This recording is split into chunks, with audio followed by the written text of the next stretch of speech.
নমস্কার,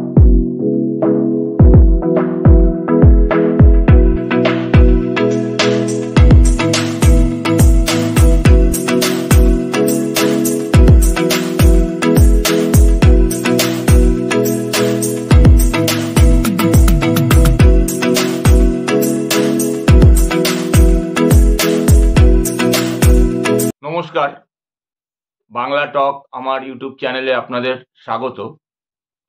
আজকে যে বিষয়টি নিয়ে এখন আমি আপনাদের সামনে উপস্থিত হয়েছি, সে বিষয়টি হচ্ছে এই কেন্দ্রীয় বিভিন্ন সংস্থার আমাদের রাজ্যের বিভিন্ন কেসগুলো নিয়ে তদন্ত এবং তার বর্তমান কি অবস্থা। দেখুন, এক কথায় বলতে গেলে আমরা এই কেসগুলোর আর ভবিষ্যৎ কতটা কি হবে, অর্থাৎ এর বিচার প্রক্রিয়া অবধি আদৌ যাবে কি না, যথেষ্ট সে ব্যাপারে সন্দিহান। কেন একথা বলছি? একথা বলার কারণ হচ্ছে, দেখুন, বিগত কিছুদিন ধরেই এই সরকার আসার পর থেকে বিভিন্ন দুর্নীতি, বিভিন্ন কেসে এই কেন্দ্রীয় এজেন্সিগুলোর যে ভূমিকা আমরা দেখতে পাচ্ছি, সেটা যথেষ্ট সন্দেহের উদ্রেক করে যে আদৌ এই কেন্দ্রীয় সরকারি সংস্থাগুলো সঠিকভাবে তদন্ত করছে কিনা, তাদেরকে তদন্ত করতে দেওয়া হচ্ছে ঠিকঠাকভাবে, নাকি কোনো একটা জায়গা থেকে তাদেরকে নির্দিষ্ট করে বলে দেওয়া হচ্ছে যে এর বেশি দূর আর এগোনো যাবে না। অথবা এটাও হতে পারে যে সমস্ত আধিকারিকরা আমাদের এই রাজ্যে আসছেন বিভিন্ন কেস সেগুলোকে নিয়ে তদন্ত করার জন্য, তারা অযোগ্য, তাদের তদন্ত করার এক্তিয়ার সেটা আমাদের রাজ্যের এই দুর্নীতিগুলোর আসল কারণ কি বা কে এই দুর্নীতিগুলোর সঙ্গে যুক্ত, সেটা ধরার জন্য যথেষ্ট নয়। দেখুন, এই কথাটা বাস্তব, এটা আমাদের মানতেই হবে যে সারা ভারতবর্ষের অন্যান্য প্রদেশ রাজ্যগুলোতে এই তদন্তকারী টিম অফিসাররা যখন গিয়ে তদন্ত করেন, তাদের তদন্তের রেজাল্ট একটা নির্দিষ্ট জায়গা পর্যন্ত পৌঁছায়, কিন্তু আমাদের রাজ্যে তার কোনো ফলাফল আমরা দেখতে পাই না। অর্থাৎ বিচার প্রক্রিয়া অবধি আজ অবধি কোনো কেসকে আমরা নিয়ে যেতে দেখতে পেলাম না এই কেন্দ্রীয় তদন্তকারী সংস্থাগুলোকে। একমাত্র এই আরজি করের ঘটনায় ওই একটি মাত্র অভিযুক্তকে যা ধরা হয়েছে, তাকেই একমাত্র অভিযুক্ত হিসেবে তার বিচার প্রক্রিয়া শুরু হয়েছে।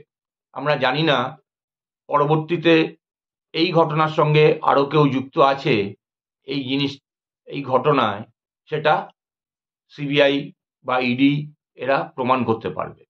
বিভিন্ন দুর্নীতি হয়েছে, সেই সারদা কাণ্ড থেকে নারদা গেছে, কোনো তদন্ত হয়নি।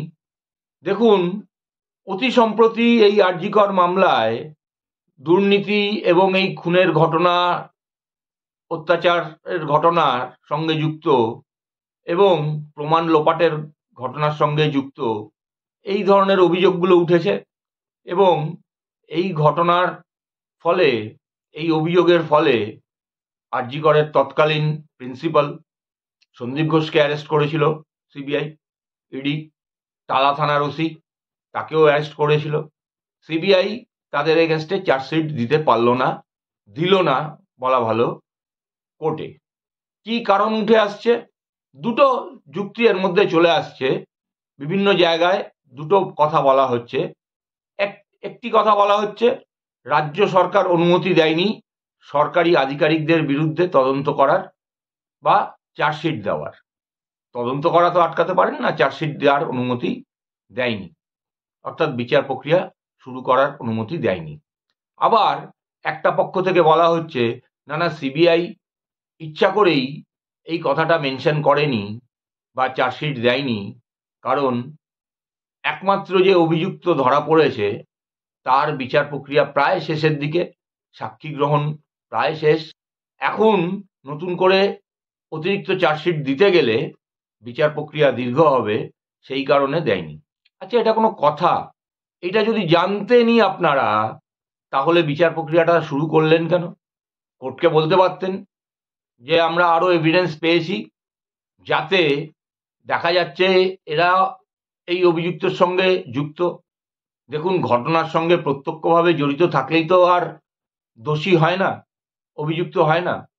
ঘটনা কেউ ঘটালো এবং সেই ঘটনাকে ধামাচাপা দেওয়ার জন্য তার প্রমাণ লোপাট করলো, সেটা তো সে সমানভাবে দোষী। কোর্টকে জানাতে পারতেন যে রাজ্য সরকার এখনো চার্জশিট দেওয়ার, বিচার প্রক্রিয়া শুরু করার অনুমতি দেয়নি। আচ্ছা, সুপ্রিম কোর্টেও তো এর শুনানি হচ্ছে, জানিয়েছেন কি সিবিআই এর লয়াররা, আইনজীবীরা?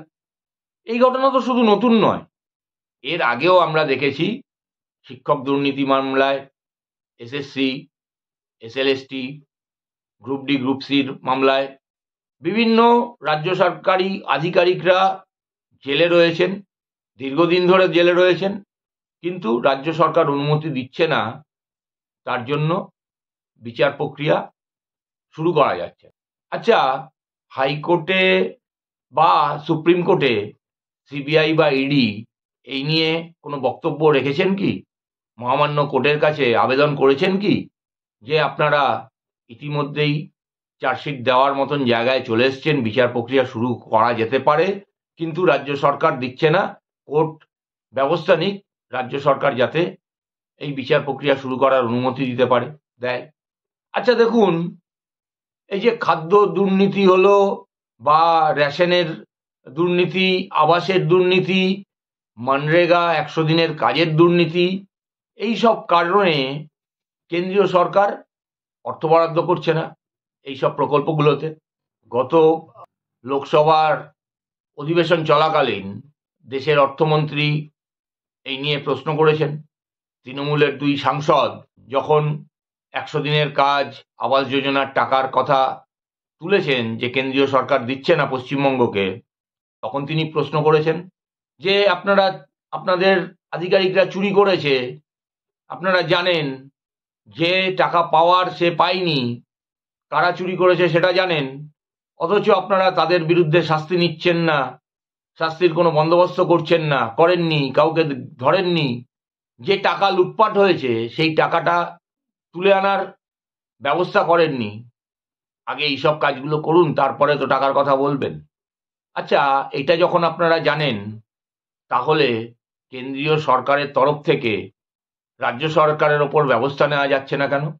যদি কেন্দ্রীয় সরকার জানেই একটি রাজ্য সরকার তার অধীনে দুর্নীতিগ্রস্ত অফিসারদের দ্বারা এই ধরনের ঘটনা ঘটাচ্ছেন, তাহলে কেন্দ্রীয় সরকার হাত পা গুটিয়ে বসে থাকবে? সাধারণ মানুষের করের টাকা খালি আপনারা নিজেদের মধ্যে বল চালাচালি করবেন, একবার এর কোর্টে একবার ওর কোর্টে।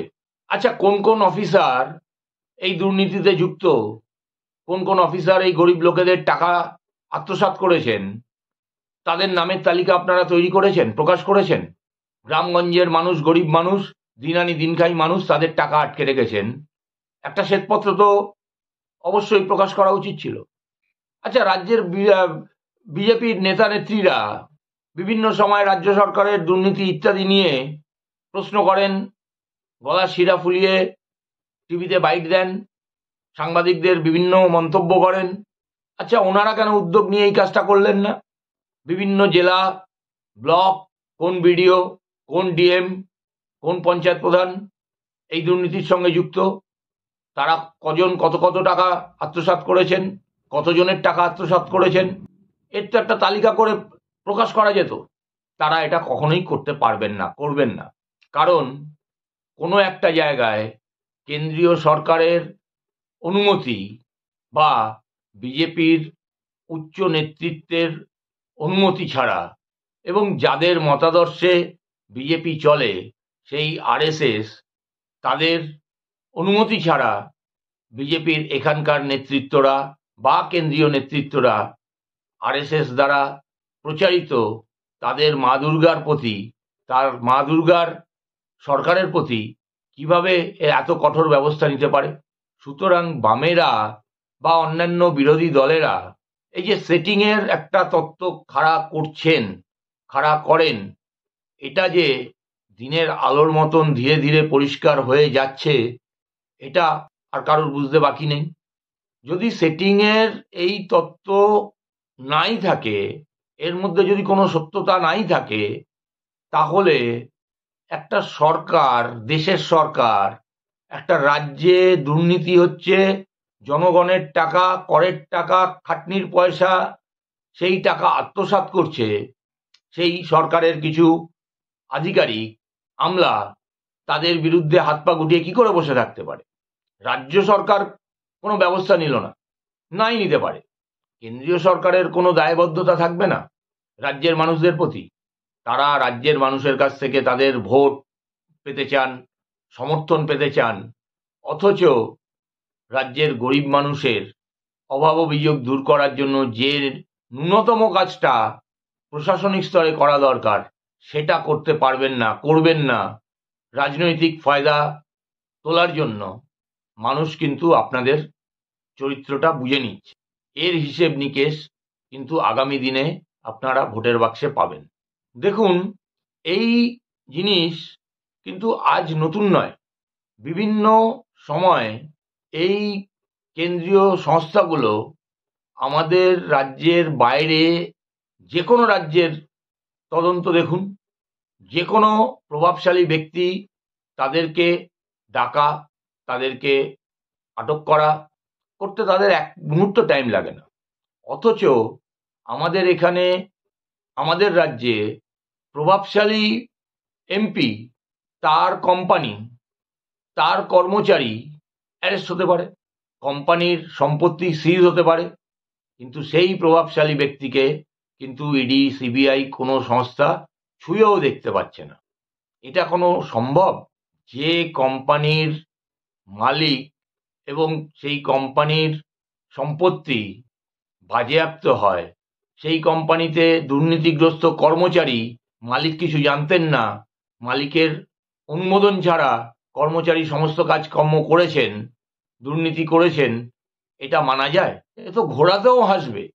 স্বাভাবিকভাবে ধীরে ধীরে ধীরে ধীরে দিনের আলোর মতন এটা স্পষ্ট হয়ে যাচ্ছে, এই রাজ্যের শাসকের সঙ্গে কেন্দ্রের শাসকের একটা মধুর সম্পর্ক, একটা আন্ডারস্ট্যান্ডিং কোনো না কোনো জায়গায় রয়েছে, এবং কোনো না কোনো জায়গায় এই রাজ্যের শাসক দল দিল্লিতে শাসক দলকে সাহায্য সহযোগিতা করার আশ্বাস প্রশ্বাস দিয়ে এই দুর্নীতির থেকে বাঁচার চেষ্টা করে চলেছেন।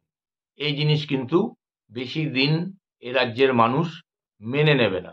এটা মাথায় রাখবেন, পশ্চিমবঙ্গের মানুষ, বাংলার মানুষ অনেক সহনশীল, ধৈর্য ধরে থাকতে পারেন, কিন্তু ধৈর্যের বাঁধ ভাঙতে দেরি হলেও যখন তারা ধৈর্যের বাঁধ তাদের ভেঙে যায়, তখন কিন্তু তাদেরকে আস্থা কুড়ে ছুঁড়ে ফেলতেও বেশি টাইম নেয় না। সেটা আপনারা 2011 সালে বামেদের অবস্থা দেখে বুঝতে পেরেছেন। ফলে আশা করব এই সমস্ত দুর্নীতির ঘটনাতে যারা অভিযুক্ত তাদের শাস্তি সুষ্ঠু বিচার প্রক্রিয়ার মাধ্যমে নিশ্চিত করবেন, এবং কেন্দ্রীয় সরকার তাদের যে বকেয়া দেয়, যারা উপযুক্ত উপভোক্তা, তাদের কাছে পৌঁছে দেবেন এই দুর্নীতিগ্রস্ত লোকেদের শাস্তি দেওয়া, শাস্তি বিধানের মাধ্যমে। আজ এখানেই শেষ করছি। নমস্কার, ধন্যবাদ।